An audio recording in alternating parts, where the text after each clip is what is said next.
Welcome. Welcome to Fall 2020 More Than the Score virtual talk series. We have over 500 More Than the Score fans that registered for this program today. So we already know that this is an important topic and an interesting one for many of us. Hi, I'm Althea Brooks, and I'm Senior Director of Lifetime Learning in the University of Virginia's Office of Engagement. We are fortunate to have Dr. Michael Williams for this virtual talk on repairing health disparities and containing COVID-19. Dr. Williams is Associate Professor of Surgery. He's also the first African-American person to tenure in the surgery department at UVA. The Associate Chief Medical Officer for Clinical Integration of the UVA Health System and former Director of the UVA Center for Health Policy. Dr. Williams is actively involved in research to assess and improve healthcare systems, associated costs, and injury prevention. Recently, Dr. Williams received a grant to study the value of all-inclusive care for the elderly. He's a frequent lecturer at medical conferences nationwide, speaking on various topics ranging from health disparities in the US to health information technology. Dr. Williams has a strong interest and background in population health and sees this as the greatest opportunity to achieve health equity, both in the United States and globally. Dr. Williams received his undergraduate degree in biology from Brown University, his graduate degree from the University of Virginia School of Medicine, and postgraduate medical training at Louisiana State University in New Orleans. He completed 2 one-year fellowships in surgical critical care and trauma surgery, respectively. Dr. Williams will respond to your questions after his presentation. Lifetime Learning received questions in advance of this program, but if you have a burning question during this presentation, we invite you to enter it in the chat box. There's a link at the bottom of your screen. Please add your name and UVA affiliation with your question. We will attempt to share with Dr. Williams as many of your questions as time permits. Now, sit back, relax, and please help me welcome Dr. Michael D. Williams to More Than the Score. Thank you, Michael. Take it away. Wonderful. Good afternoon, unless it's morning where you are, in which case, good morning for those of you who are on the West Coast. And thank you, Althea, for that lovely introduction. The picture you see there is, as many of you know as alums, the rotunda as it once was when we were able to spend time together on the lawn. COVID, of course, has changed all that dramatically. And I'm going to spend the next 45 minutes or so talking about some of the ways that COVID is the same and some of the ways that COVID is different for us in terms of a discussion of health equity, health inequity, and inequality. So my title slide is somewhat different than the original one that I offered Althea, and you'll see there it says, from the social determinants of health to health disparities, the tale of Harry Potter, and I promise I'll connect Harry Potter to this, cartography and inequity in the time of COVID. So when I was preparing this talk, I wanted to develop or identify a phrase or term that might help in 1 or 2 words capture what we're talking about. And I identified this one, which is Arc of Determinacies, which to me implies that an inevitable outcome is both foreseeable and predictable, and there's an arc that you could follow towards that outcome. So when I first Googled this term, I was excited to find out that I wasn't crazy that such terms exist, but the first reference I could find for Arc of Determinacies was this, which is somehow semantics.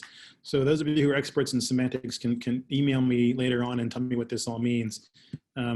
It further gets translated into this lovely picture about spawn nodes and sync nodes. And again, I have no idea what that means. So I thought maybe I'll come up with my own definition of a health arc of determinacy.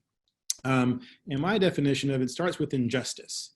You'll note that it kind of is going sort of backward across the screen in our usual way we read text in this country, but it begins with injustice, which then leads to inequity, and finally results in inequality. And in this case, we're talking about healthcare, and COVID-19 is certainly no exception to that rule or this arc as I've described it for us here.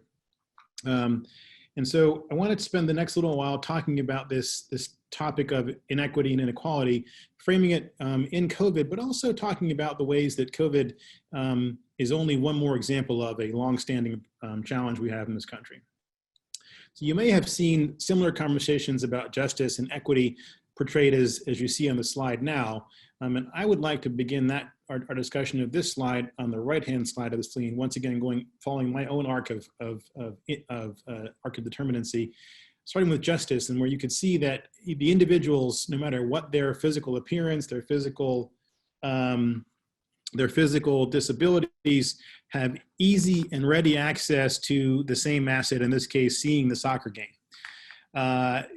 Equity is often discussed, and the conversation starts with, can we provide resources so that even if a person is shorter or not as tall as someone else, or is unable to hear as well as someone else, we can provide resources, adjuncts, exposures, education, you name it, that allows them to still benefit from the value-adding proposition, in this case, again, seeing a soccer match. Inequality is what we've talked about in this country for many years, and this is a term that's come long before the civil rights movement in the 60s, but has continued to be discussed today, which includes this notion of equality. But as you can see, equality does not ensure equity and is not necessarily founded and framed in justice. Another way to translate that entire conversation is as follows. Nothing happens in a vacuum. So these things that occur that lead to inequality and inequity are not accidents. And as I said, nothing really happens in a vacuum, which leads us to our first survey question.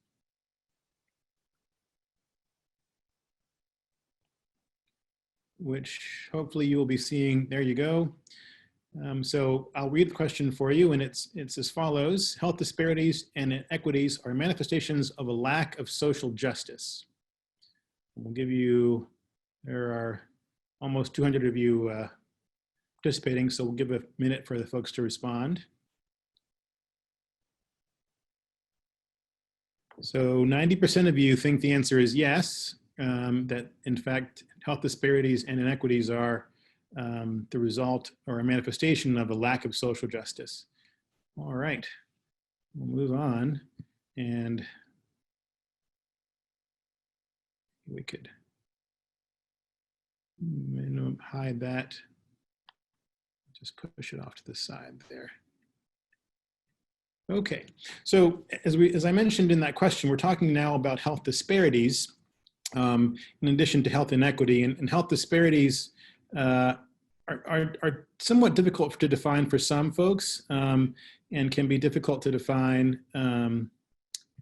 for the lay audience. So bear with me while this wordy document, I go through kind of word for word, but I think it's important for the rest of our conversation that we have a shared understanding of what it is that at least the CDC thinks health disparities are. And I think it's actually a good definition, albeit very wordy.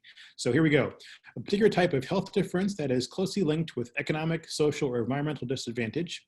Health disparities adversely affect groups of people who have systematically experienced greater social or economic obstacles to health based on their racial or ethnic group, religion, socioeconomic status, gender, age, or mental health, cognitive, sensory, or physical disability, sexual orientation, or gender identity, geographic location, which is one I want to really focus on, or other characteristics historically linked to discrimination or exclusion. So a lot of words, but they touch on things like race, economic obstacles, geographic location, identity, ethnic group, and those are things that we'll touch on in more detail here shortly.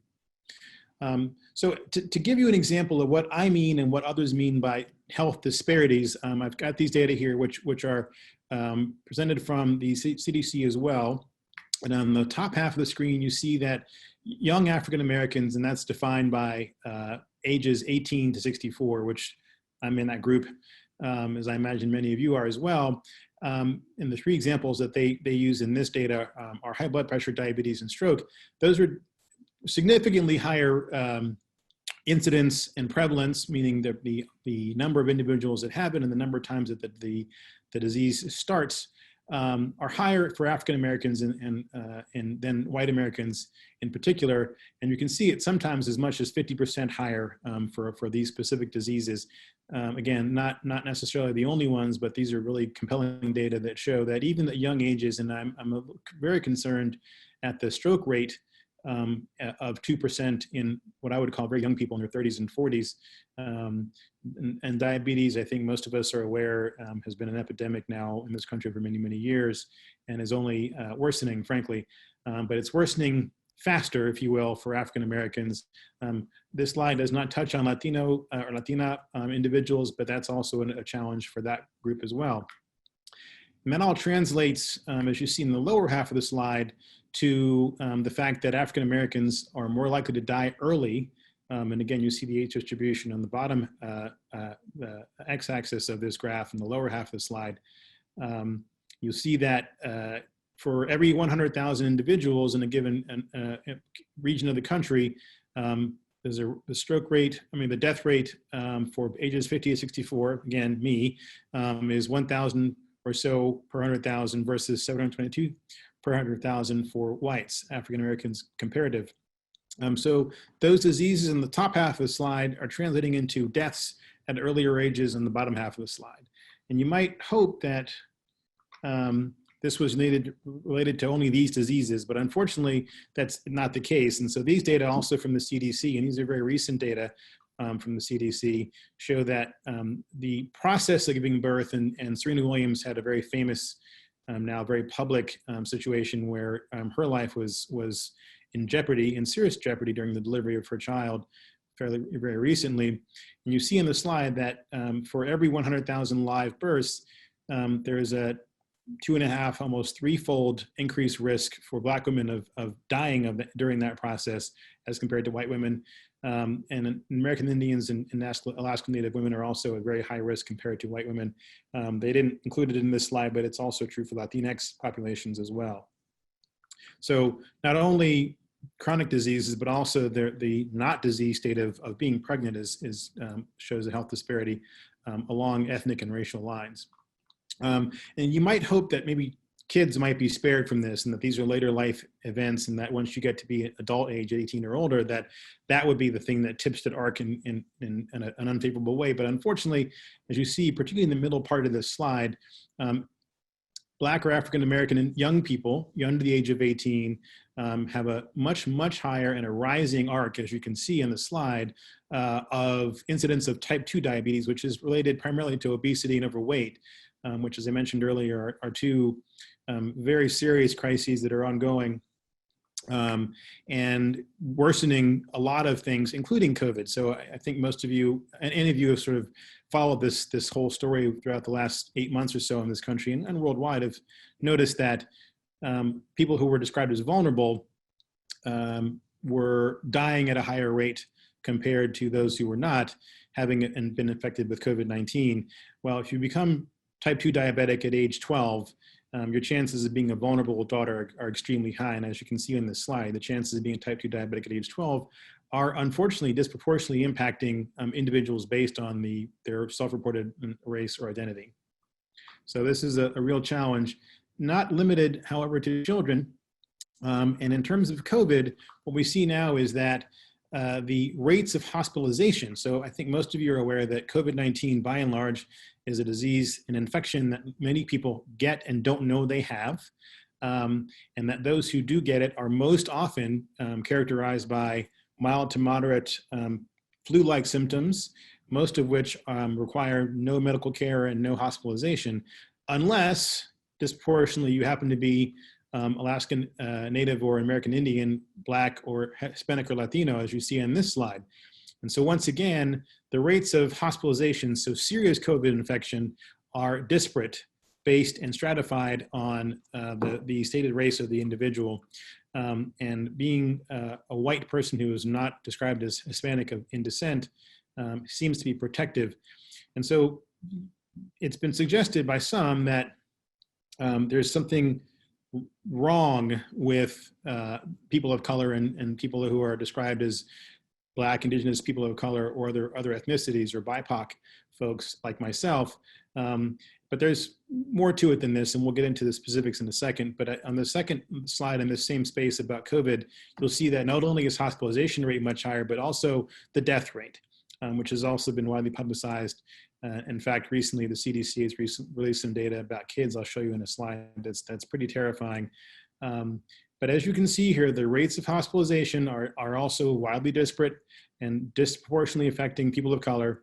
And the death rate that goes with that is also disproportionate, so that the death rate for Black and Hispanics individuals is more than twice that of white individuals. The death rate for Asian descendants is, Asian populations is also about twice that of white individuals in America. And so we will get into this, why we got there and how we are there conversation in a second, but I wanted to just touch on this last piece about kids. And this is from 2 days ago. If you note, this is a story that was published online and on NPR, but is actually a reference to the data from the CDC that I mentioned that was just released this week, which very clearly state that the majority of deaths from COVID-19 infection in children, which is for the most part, a very mild infection, but of those kids who get it severely, the death rate among children of color is much, much, much higher than their white counterparts. So all of these data suggest that COVID-19 is, like many other diseases, disproportionately impacting people of color. And when we start talking about health inequity, this is one of the things that I mean, that the disparities that we see in outcomes, which are in the end, disparities are events that have already occurred, outcomes, are perhaps predictable, but not necessarily in the way you think. It isn't really a thing that has to do with physiology or medicine, medical care, and we'll get into this sort of explanatory phase here in a second. Just to make sure that we don't think that COVID-19 is somehow special in this regard, other than its transmissibility, which is high. This is data that was promulgated by the Kaiser Family Foundation, looking at a variety, it's actually 27 different clinical outcomes, which include things like life expectancy and rates of chronic illness, early mortality, and those kinds of things. And you'll see that only in 3 of the 27 categories do African Americans or Black people fare better than their white counterparts. And 19, we fare worse. In 5, we're as poorly off as our white counterparts. And so you begin to see a pattern here that, again, COVID-19 is one more example. And I think what COVID shows us and proves is that COVID is just as badly impactful for people of color as several other chronic diseases, as you see on this slide, on the previous slides. And that the difference, I think, is that COVID is more rapidly fatal when it's fatal. And it's more rapidly serious when it's serious, whereas type 2 diabetes, type 1 diabetes, hypertension really take years and years to exact their toll, which can often be much worse depending on the symptoms and the manifestation. But in the end, COVID-19 is not that different than any other chronic illness that we see and how it impacts communities of color more heavily. So I want to transition, as I mentioned, to the beginning to try to understand how we got here. How is it that we as America, despite all our resources, natural and otherwise, have landed ourselves in a situation where wildly disproportionate impacts of not just COVID, but COVID in particular for this talk, are felt by people of color and has been the case long before COVID, obviously, for many years and generations. And so the rainbows that I show you here are not actually part of any explanatory slide, other than to say that I happened to stumble across this double rainbow on the way into town a few weeks ago and thought, must take that picture, so I share it with you today. There's no pot of gold, unfortunately, at the end of this conversation. But there is, however, the cartography part of our conversation. So I give you a few seconds to see if you can guess what I'm thinking, but see what you think this map depicts. It's not one of our survey questions, but just take a second to look at the map and see if you can figure out what the title, what the key will be, which I will give you here now. And I think most of you probably guessed that the states in red are depicting the states of the Confederate States of America as they so describe themselves for the 4 years inclusive you see on the slide. This is an important map for the rest of our conversation. So if you can't commit to memory, at least keep one part of your brain on this map for the rest of our conversation. There'll be other examples, but I want you to hearken back to this map in your mind's eye as we continue the talk. So that brings us to our second question, which I will read and then it will show up in the poll. There you go. Federal and state public policy that does not directly address healthcare has had and continues to have direct impacts on health inequity. So I'll say it again. Federal and state public policy that has nothing to do with healthcare does and has impacted health inequity in America. And 1 minute, we generally speaking agree. There are 4 of us who don't agree, and I hope to maybe convince those 4 that's a true statement. And we'll move the poll off to the side. And I promised you that I was going to connect Harry Potter to this.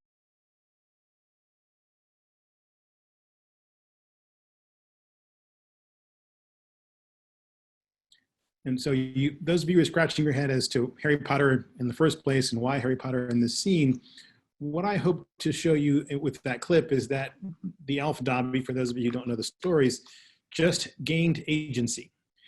Dobby now owns material goods. He is a individual of property. He has things, material things, that provides him freedom.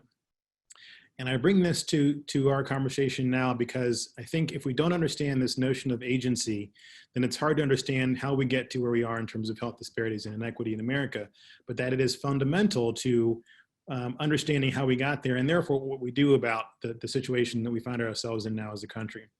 And so here's some data that might back up my theory. And you can see on this graphic, which runs up to and including 2016 from the late 80s, early 90s, that Black or African-American households have and continue to have held significantly less household wealth and value, if you will, per household than their white counterparts. And I use that map of the Civil War to begin to frame this conversation and tell you that this didn't start in 1989. This disparity and discrepancy goes back literally hundreds of years in this country. And that translates to an important challenge, but also an opportunity for us as a nation in terms of how we deal and how we are dealing with both COVID and health disparities in general. And you can see here, this is also from 2016, that the distribution of assets of ownership that we see stratified by Black and white races. So just to define contribution accounts, which is very important, things like retirement accounts, 529 college funds, KIOs, IRAs, those are the things that are referenced in that first set of columns. Moving along the screen to the right in the x-axis, we see home ownership rates, business ownership rates, and defined benefit pensions. And the benefited pension programs are those that come with better paying jobs. Frankly, it's part of the benefits of a better paying job, which is a much more stable job. And what you see in all instances is that Black individuals in America have less access to this, but it's not an accident. And all those things translate the agency that I mentioned with the Harry Potter clip, the reference to disparities in health outcomes, and all those things all translate into this topic of social determinants of health, or SDOH, that we'll spend the next several minutes talking about. And I translate SDOH into the what, who, and where of it all, meaning these factors that you see on this graphic, which is produced by the World Health Organization several years ago now, touch on the 5 main pillars, if you will, of the SDOH. So the neighborhood one lives in, the built environment, health and health care, economic stability, education, social and community context. And I would submit that the neighborhood and built environment and the social and community context fields are probably the 2 most pressing, and I'll show you maybe some scientific data that would hopefully convince you of that same belief. This is a graphic that was published by Kaiser Family Foundation, but is reflective of the work of Schrader and others from 2007 or so, as you see in the bottom. And their model, they submit that only 10% of one's risk of premature death, and remember I showed you several slides ago about African Americans having a much higher rate of having shorter lifespan. in America, but only 10% of that is due to health care, the service delivery that I provide and many of you provide as physicians and nurse practitioners and physician's assistants. So our work is focused in that 10% part of the wedge, and the other 90 is really not something that we can influence as healthcare providers providing traditional American health service model services. And just going to kind of go through some of the subcategories of those major columns in that first graphic, and that's including economic stability, and you can see the list there of things that are sort of in that major category. I think I'd draw your attention to housing instability as a major one. If you have a hard time paying rent, then you're not economically stable by definition.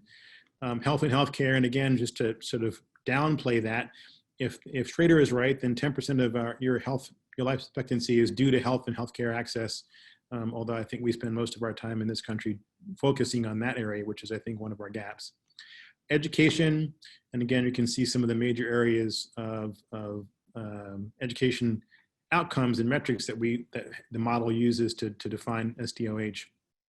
But these last two of social and community context, specifically social cohesion and discrimination, and neighborhood and built environment are two that I really want to focus our remaining time on as we look through more causative definitions or just discussions of how we got to where we are as a country and how we're seeing these disparities. And again, to understand what COVID is doing to this country, you really do have to understand this history and have to understand this notion of SDOH. So in the continuation of the How We Got Here maps, this map, which was American Heart Association data, is depicting the, and you can see it on the slide there, historical slavery and modern day stroke mortality in the United States, the stroke belt. So the stroke belt, what you see on this graphic, I should say, are the bright red and orange counties, and each one of those squares is a county, are the areas of this country that had the highest percentage of slaves, highest number of slaves living in that area in 1860. Fast forward to 2013, and you see the darkest blue counties are the ones that have the highest mortality, so highest death rate from stroke. It's not just the highest stroke rate, but it's the highest mortality. So if I can get this to go back, you see this slide and this slide. You can't quite superimpose them, but they're pretty close, and they're also pretty close to that map I asked you to keep in your mind's eye a few slides back. So what happened between the two of those slides? From 1860 or so to 2013? Well, one of the things that happened, and many things have obviously happened, one of the things that happened was the Supreme Court rendered this decision in Buchanan versus Warley in 1917. And in that decision, the court overturned Louisville, Kentucky's racial zoning ordinance, which had previously prevented an African-American buyer from purchasing property on an integrated block where there were already 2 Black and 8 white households. So this is an ordinance trying to stop a third Black family from moving into this block, a single city block. In and around the time of this decision, many border and southern states, southern cities ignored the decision of the court. In fact, city planner Robert Whitten of Atlanta wrote, quote, "Establishing colored residence districts has removed one of the most potent causes of race conflict." So it was his plan as a city planner, in fact, the city planner for Atlanta, I believe at the time, to deliberately segregate the races so that there would be harmony, in his words. He went on to write that, quote, "A reasonable segregation is normal, inevitable, and desirable." And I just want to spend a second on those words again. And you think about COVID-19, you think about the cities that are impacted, and this gentleman was suggesting that it was reasonable, normal, inevitable, and desirable to segregate people based on their perceived and reported race. And in the wake of his writings, and this is an academic journal, he wrote this, Atlanta went on to establish what were some of the first red-lined, red-zoned areas in America, where R1 and R2 zones were white and Black specifically, and the white zones were deemed desirable, and the white and the Black zones were deemed, of course, undesirable. And I just refresh your memory that Atlanta is one of the states it's in one of the states on this map. Not, I think, an accident that these kinds of conversations were being held there and for such detail for so long in 1917. To really understand redlining, and we're going to spend a little more time talking about that, But to really understand redlining and its impact, I would urge you to go to NPR online if you have access, and I think you do if you're looking to listen to me now, and look on in their Code Switch feed, and it's an ongoing series, but they have this wonderful discussion of race and redlining. I won't show you the video here because it's a few minutes long, but it's really worth your time and effort to understand, because if you're going to really understand health disparities and COVID-19 in its context in America today, the history lesson that I'm giving you now, you have to really get more detailed in to understand what we think we can do about these things. There we go. All right. So this is my native city of Washington, D.C., and a place that I was born. I don't know if you can see my cursor, but I was born in a hospital right about there. And this is a map from 1937, a map made by the Federal Housing Authority, or Administration. So I'll say that again, the Federal Housing Administration. This is 1937. And as you can see on the slide, it's a color-coded map that wasn't color-coded at the time by the FHA, but has been color-coded by the people from the DC project who did this map and developed this content. Green areas were associated with white residency, and red areas, or G areas, were associated with black residency. And those were characterized, and I quote now, lowest grade of residential property, designed for use of white persons, and are composed of scattered uncontrolled developments with few of any facilities, poor streets, and no homogeneity of property design or racial grouping. No homogeneity of property design or racial grouping. And this is Federal Housing Administration. These are the individuals who created this entire organization or network of homeowners loans association councils, I think it's HOLCs, that were in business, if you will, in and around during World War II, post-World War II, and pre-World War II, I'm sorry, post-World War I and pre-World War II America. Another example of redlining is here found in Richmond, here in the Commonwealth, a little closer to home, and the same aforementioned Homeowners Loan Corporation, HOLC, and there are many of them around the country at this time, were used by lenders who were working with, in concert with, this quasi-governmental institution of the HOLC, kind of the precursor, if you will, to Freddie and Fannie. These were used as security maps, quote unquote. And maps and areas in red, as you can imagine, were entirely defined by African American home ownership or population densities that were high. And areas that were in yellow, areas that were in yellow were areas of transition, which you'll see there's no red community that touches against a green one anywhere in here. And there's these buffer communities that are yellow and blue between the green ones. And the green ones, of course, are the ones where whites were predominantly found. And I don't have the slide in this talk, but if you, depending on which part of the city you are in, even today, life expectancy is 20 years lower for African Americans in Richmond, Virginia today still. And they still live predominantly, we still live predominantly in these redlined areas. And I want to read a quote from this one as well. The areas in red, or the D areas, are characterized by detrimental influence in a pronounced degree. You get no seconds to try to guess what that means, because that's exactly what you think it is. It's all about race and ethnicity. Last map I want to show you is in Chicago.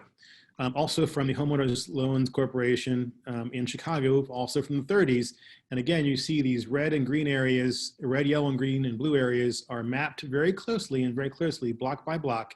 And what's interesting about this map and its sort of early or present day manifestation is the recognition that in these areas, and you can read this for yourself, but I'll just summarize, in the areas that were redlined in the 30s by these very same HOLCs, federal government sponsored organizations, summer months are characterized by temperatures that are on average 5 degrees Fahrenheit hotter in the summer than neighborhoods in the same cities that were not redlined in the 30s.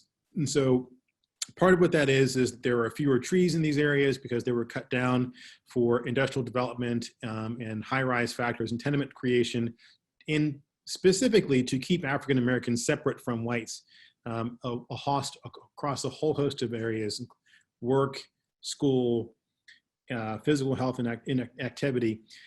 These were decisions that were made in 1937 and are having manifestations during climate change today.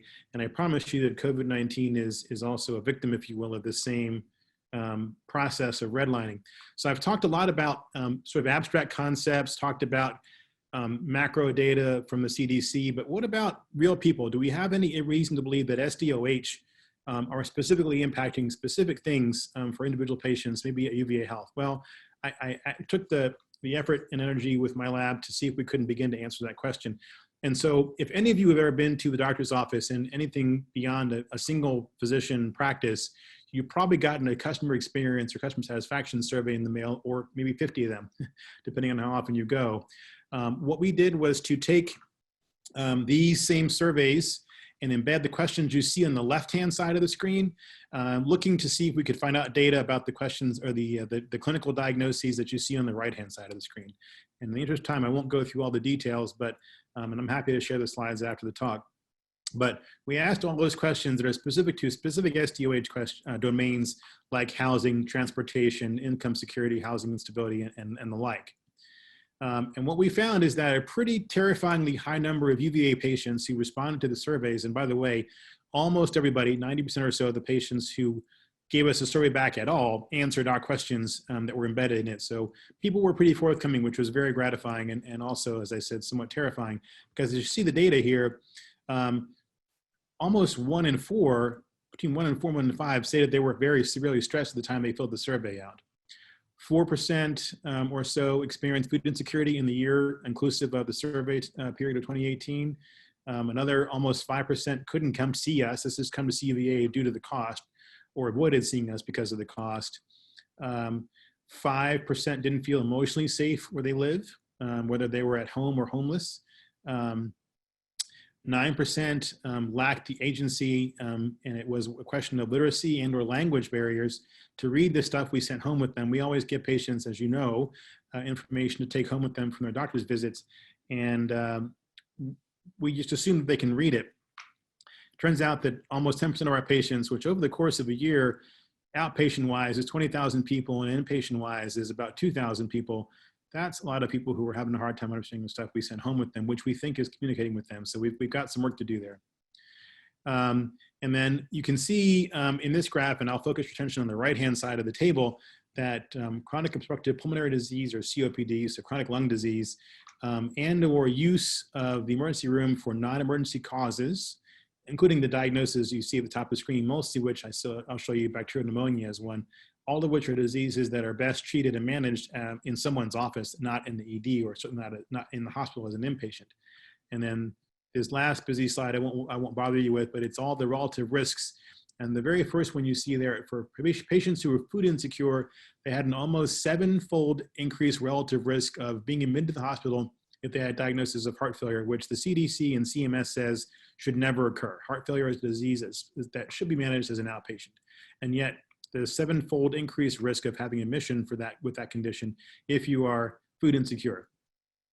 And just to sort of nail the point down a little more firmly, we mapped this, and this is food insecurity as well, this particular map, and each dot represents a respondent to the survey with a specific, and again, this case, it's food insecurity, a specific domain, and the brighter the spot, the more patients, more individuals reported that particular determinant. So you see in Charlottesville and points just east and points just west, as well as Waynesboro and Stanton. For those of you who don't know, those are the two brighter blobs to the east of Charlottesville, which is where the biggest, brightest blob is, because that's where the biggest high concentration of patients is. Also up towards Winchester, if you go up 81, and then up toward Culpeper as well, where we have a large number of patients that receive care from UVA Health. You begin to see that these areas, these are places of concentration of specific determinants. And I will tell you that the other maps don't just overlap. So the different determinants are felt differently by different people in different places. So as the slide says, place matters. So the question now becomes, to whom does it matter, aside from us? Well, these are health insurance executives who are now touting their social determinants of health benefits packages. The Blue Cross provider in this region is known as Anthem, and they are seriously sprucing up their SDOH benefits package for their members who have Medicare, not even Medicaid, but Medicare as well as dual eligible population they cover who have Medicare and Medicaid. Because they figured out that their bottom line is negatively impacted by people using the ER, like I showed you, our data show happens at UVA. They're much, much better off if patients are not using the ED for those things, or senior doctor to have preventative care, and that they figured out that for that 5% of patients upon whom Medicare spends 60%, and those are the numbers of the Medicare budget every year. So again, it's 5% spend 60% of the dollars. I can't prove it yet, but we're on the way to doing so, that those patients are in fact victims of SDOH barriers and burdens as opposed to necessarily having access problems to healthcare. And to prove that further, CMS is also getting into the same book of business, if you will, so that they are now having health systems like ours and doctors' offices around the country who take care of Medicare patients, which is most of us, really begin to document and capture the SDOH so that we can begin to understand that, like Anthem, which in some jurisdictions and under some contracts allows us to provide a prescription for housing or food. You can literally write a script for food in some jurisdictions if that is the determinant that's driving your patient to seek not value-adding or high-cost care, or having hospitalization that is preventable. We can now, in some places, as I said, begin to partner with industry like health insurance companies and health networks and provide prescriptions for things like food and housing and transportation. It's actually pretty exciting stuff and long overdue. The people you see on this slide here, this was a talk that was given, or a symposium that took place about 2 years ago, and those are the CEOs of some of the biggest health systems in the country, and one of them is the senior VP at AARP, and they were asked to develop 8 solutions that might be brought to bear. And I know some of you asked questions about what can we do as healthcare providers. Well, here's a list of 8 things that I think are pretty spot on, so we'll go through them quickly so we have time for questions. Solution 1 speaks to food insecurity, and our data again supports that that's an important target for improving health outcomes. And again, I haven't said COVID in a while because I think I've convinced you that COVID is just one more passenger along the same train of health inequity, health disparities. Solution 2, and again, these are the solutions that these executives came up with in this symposium as what they're working toward in their partnerships and their organizations, one of whom is actually the CEO of Geisinger Health System, which is one of the most successful integrated health systems in the country. Solution 2 was to improve physical environment such that increasing housing options, transportation options, and park space, so there's green space for people to get exercise without having to belong to a gym. 3 was to improve access to the internet. And you can ask yourself, well, why is that? Well, I think most of us have been seeing the barrage of apps that are being developed and deployed and offered, particularly COVID tracking apps now, obviously, for symptoms and the like. For those of you in Virginia, the governor has promulgated, and I have on my phone, the COVID-Wise app that allows you to know if a similar user has reported a contact or a positivity that lets you know by phone. Well, that's great if you can afford a phone that has a data plan and is a smartphone, and that doesn't make you not eat if you use that phone. And so one of these areas that they talked about, these executives talked about, was to improve access to the net. 4 was better understand the needs of individuals and bring care to them. So place matters was part of that. And you could see from the map I showed you, Waynesboro is not super far away, but it's not super close either. And so as we look at ways to connect people to care, one of the things that they're promoting, and we also at UVA are very much promoting, is the idea that we would deliver care in place for individuals as opposed to make them travel to us, which, as I showed you, is a barrier for a lot of folks, many of whom are high need.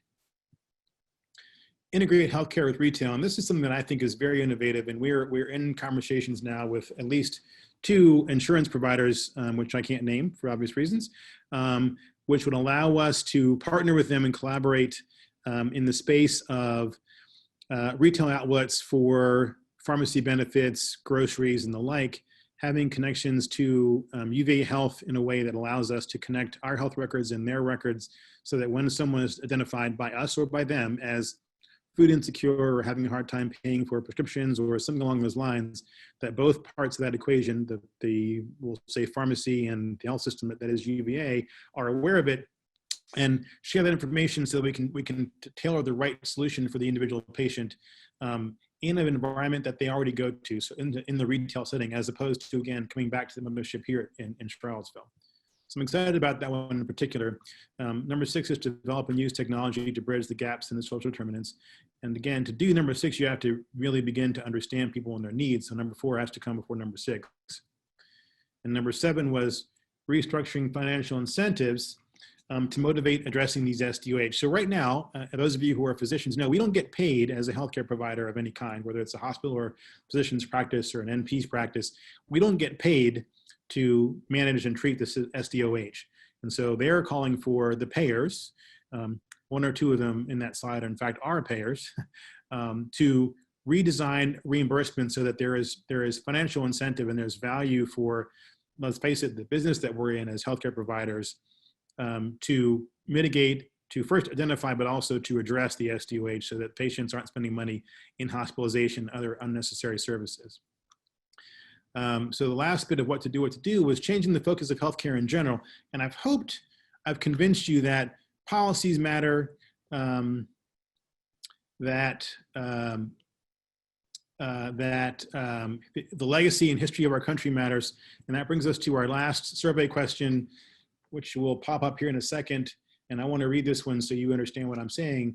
Just federal policy, not just, but just federal policy can directly improve health inequity. And we'll give this one about 30 seconds because we're getting short time and I want to get to the rest of your questions. I'm sorry to cut people off, but we're running close on time, so I wanted to make sure we had that time. And I think I have some proof that policy can, in fact, help improve inequity in health, and that's the Affordable Care Act that we're all familiar with. And there we go.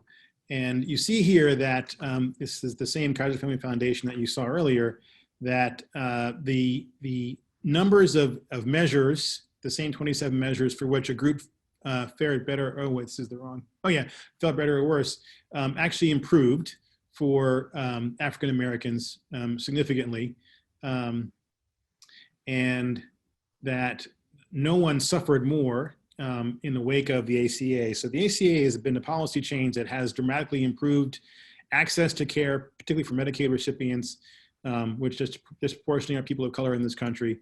And so what we show is that people get better when they have access to care, and that access to care is a bigger problem for people of color than for whites in America. So policy matters very much, place matters, geography matters, all those things in that definition we've pretty clearly proven are important to health outcomes.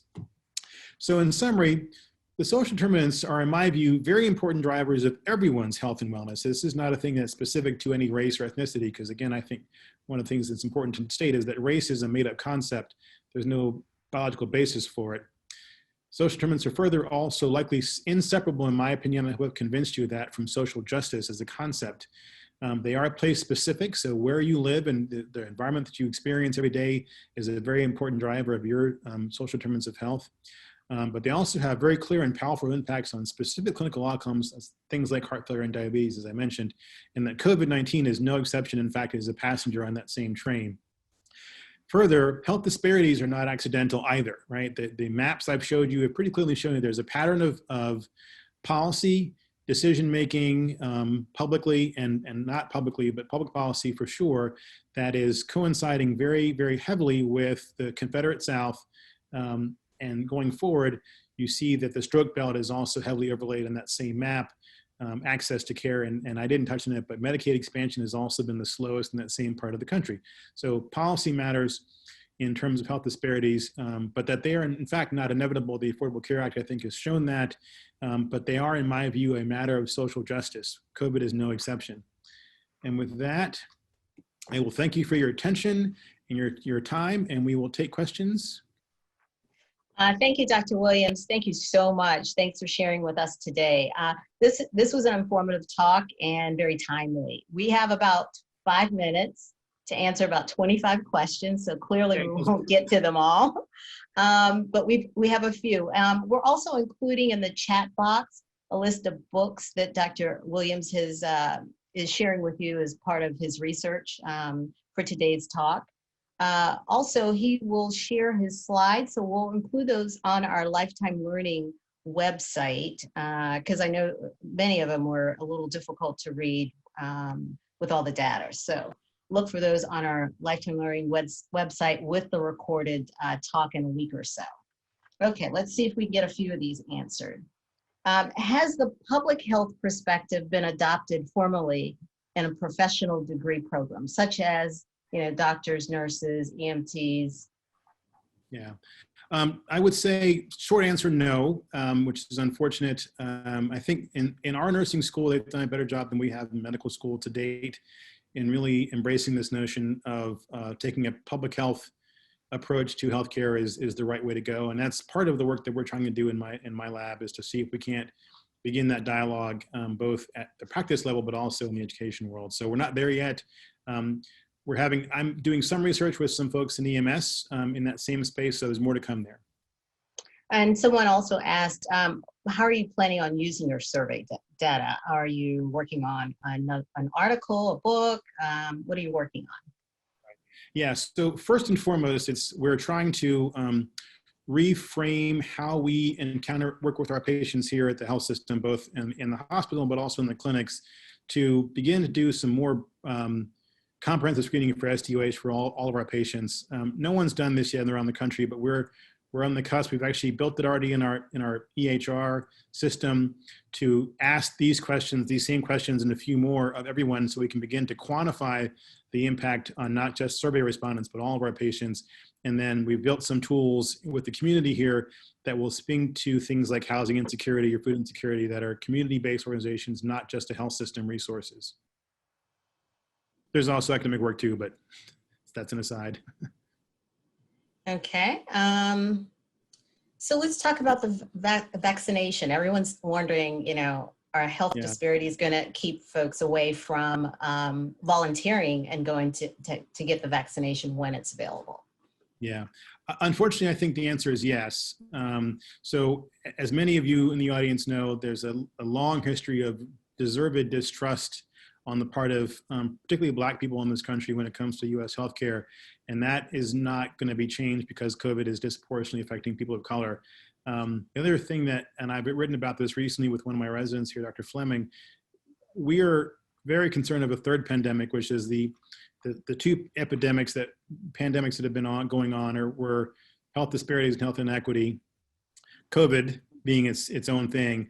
And the third one was now access to or utilization of vaccines, which many of the clinical trials that are ongoing in vaccine development are not actually using volunteers because they can't access them or because they haven't asked for them among communities of color. And so I'm very concerned that that's going to be a third pandemic that we're going to see. That's going to see many, many people who are going to be at highest risk not have access or choose not to access the early vaccines. Okay. Who's incentivized to improve social determinants of health disparities? Yeah, I alluded to that toward the end of the talk. Insurance companies are heavily incentivized for that, obviously. And I will be very frank and say that hospitals are disincentivized in many ways because we still get paid to take care of patients. It's still in our interest financially and to fund other missions for us to have a full hospital. So trying to address the SDOH, which would minimize the number of hospitalizations, is a counter incentive, if you will, if you're looking at this from a purely administrative, financial, fiscal sense. I think communities in general and the public in particular, when it comes to things like Medicaid, so state entities that have responsibility for spending dollars in this space are also pretty heavily incentivized. And one of the things that I like to see us do as a state and as a country is spend more, not less, in the Medicaid space, but really empower us. And this is beginning to happen to, as I said earlier, prescribe housing or prescribe nutrition support or dietitians, prescribe physical therapy, prescribe a GED. Those are the kinds of things that we can do, which are very, very non-medical, but as I think I've shown you, have an outsized impact on people's lived experiences in their lives. And you talked a bit about healthcare workers and what they can do. Do you want to elaborate on that a little bit more? Sure. You're getting a few questions on that. Yeah, well, what we can do is to reframe our interaction with our patients, and I'm in the process, and please feel free to embrace this if you're a healthcare provider, of trying to co-opt the chief complaint section of our history and physical documents and our progress notes. And if you're in the business, you know what I'm talking about. And right now it's an acronym that's CC:, and it stands for chief complaint. It's always given me chest pain that we call our patients concerns complaints, but that's how it's been for time immemorial. I want to co-opt that and make it chief context. We keep the CC designation and we keep the colon, but what we have there is the patient's lived context. And in that space, what we can do is ask those same questions that we're about to ask, and this is what we're trying to pilot here at UVA now, to ask those contextual questions. Now, the challenge, of course, and the fear has been that if you ask the questions, you have to have a solution for the answer, right? You have to be able to point someone towards resources that might speak to the need you identify by asking these very personal questions. And that's something that we're building here at UVA as well as a library of folks. And my colleague, Dr. Amy Salerno, has been instrumental in that, as well as Elizabeth Beasley, to build this resource toolkit here in the community, because we at UVA are not in the housing business, certainly not in the healthcare business. We're not in the housing business, but there are organizations here that are. And so we can, I think, identify these SDOH as healthcare providers and then establish the partnerships in our communities and our regions with those service providers that can meet that need and then make that connection. And then the last piece is a very important piece, is the feedback to make sure that we see that the results had the desired outcome that we were looking for. Thank you. Thank you. All right, one final question. Someone had a question. What does active EPIC patients mean? So EPIC is our electronic health record platform. It's if not the most common one, it's one of the top two, both here and increasingly across the world. So it's a piece of software. And in EPIC is how we document every single thing we do for a patient and to a patient. So the chart that you may know from days of old, which was paper in your doctor's office, is no longer there. It's all electronic, and EPIC is the platform upon which that all happens. So we're trying to build these tools to identify SDOH into EPIC so that we can all see it. And we can also push the information out to community-based organizations in a way that's protected, but allows them to see what we're seeing and begin to develop countermeasures for individual patients. Thank you, Dr. Williams. We know how incredibly busy you are, so thank you for sharing an hour or so with us today. We appreciate your time. For our audience, our next Lifetime Learning program is Tuesday, September 22nd. There's still space. You can register for our Fralin Art Museum with the director of Fralin. September 25th, we'll have Lisa Riley giving a great talk on the reconstruction of Notre Dame. Please join us for that. And our next More Than the Score is on October 2nd. We have a great panel lined up to talk about women in politics. The full list of programs for Lifetime Learning is on our website, alumni.virginia.edu. Learn. We look forward to seeing you in a couple of weeks before that at our Lifetime Learning Next program. Thank you for being here with us today. We appreciate your time. Be safe and be well. Have a great afternoon.